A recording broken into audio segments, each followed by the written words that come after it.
ഞാൻ ആർലിൻ റോസ്. നമസ്കാരം.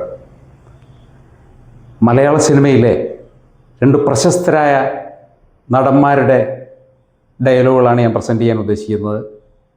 ശ്രീ മോഹൻലാലിൻ്റെയും തിലകൻ ചേട്ടൻ്റെയും. ശ്രീ മോഹൻലാലിൻ്റെ രാജാവിൻ്റെ മകൻ എന്ന സിനിമയിലെ ഒരു ഡയലോഗാണ്. കോളേജ് വിദ്യാഭ്യാസവും കഴിഞ്ഞ് തെണ്ടി തിരിഞ്ഞിരുന്നിരുന്ന ഒരു കാലമുണ്ടായിരുന്നോ ഇവന്. അന്ന് വളയാർ ചെക്ക് പോസ്റ്റുകളും കഴിഞ്ഞ് വന്നിരുന്ന എൻ്റെ ലോറിയുടെ കിളിയായിരുന്നവൻ. പറയടാ, എന്തിനു വേണ്ടി എൻ്റെ ലോറികൾ പിടിച്ചു? ഇനി തിലകൻ ചേട്ടൻ്റെ ഒരു ഡയലോഗ് കാട്ടുകുതിര എന്ന സിനിമയിൽ നിന്ന്. മിസ്റ്റർ കൊച്ചുവാവ, അന്തരീക്ഷത്തിൽ ചെന്താമര.